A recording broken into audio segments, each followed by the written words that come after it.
¿Qué opina de los regímenes no presidencialistas como el de Inglaterra omitiendo su monarquía? Ahí hay un debate muy interesante, mira.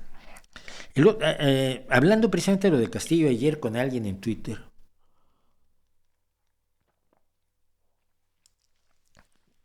me decía que le preocupaba el cesarismo de los mandatarios latinoamericanos.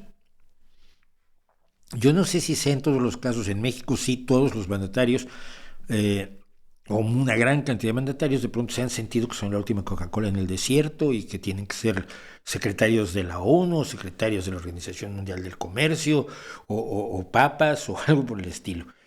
Y me decía él, quizás sería bueno importar el parlamentarismo europeo a América Latina.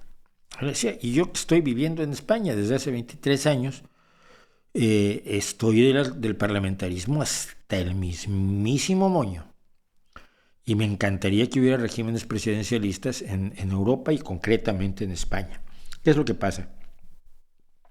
En España no hay división, en los países parlamentarios no hay división de poderes. El legislativo y el ejecutivo son el mismo. ¿Por qué el legislativo nombra al ejecutivo? Obviamente nombrará a aquel que fue su candidato a la presidencia y lo nombrará cuando tiene la mayoría en el Congreso. Entonces, y si no tiene mayoría absoluta, hará pactos para tener los votos suficientes para nombrar presidente de gobierno a su líder.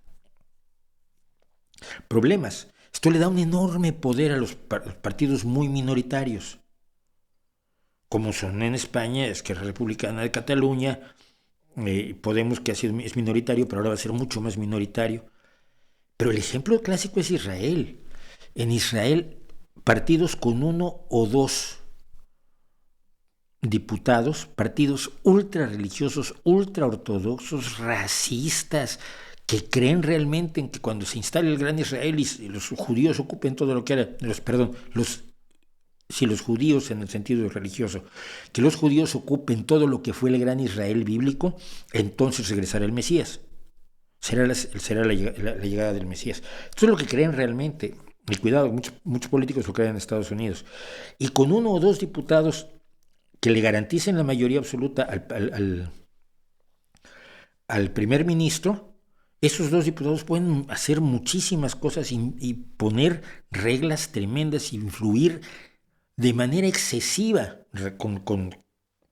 proporcionalmente con la cantidad de votos que tienen, influir de manera tremenda, determinante en las decisiones que toma el gobierno. Yo siempre le he tenido mucho miedo al parlamentarismo. Cuando aparece los mini partidos, primero PID de Rosa Díez, luego Podemos de Pablo Iglesias, yo fui de los que advirtieron la pulverización del voto y la pulverización de la representación en el Parlamento le van a dar una fuerza inaudita a grupos con muy pocos representantes políticos, con muy pocos diputados. Si el Congreso y el Legislativo son lo mismo, si el Congreso y el Ejecutivo son lo mismo, no hay equilibrio de poderes, no hay contrapesos. No es como ocurre en México, donde un Congreso, por ejemplo, ahora en este momento un Congreso que no domina el partido del presidente, puede evitar que el presidente se lance a todo tipo de atropellos. Entonces, ¿qué es la idea precisamente de la separación de poderes? El legislativo, el ejecutivo y el judicial.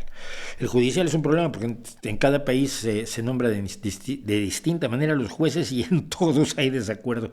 En todos se considera que no es la mejor forma de hacerlo, pero el problema es cuál será la mejor forma de hacerlo. Pero en cuanto a la separación de poderes entre legislativo y judicial, yo siempre he pensado que el presidencialismo es mejor y me asombra que haya gente que piense que hay que llevar el parlamentarismo a América Latina, donde yo no sé si funcionaría.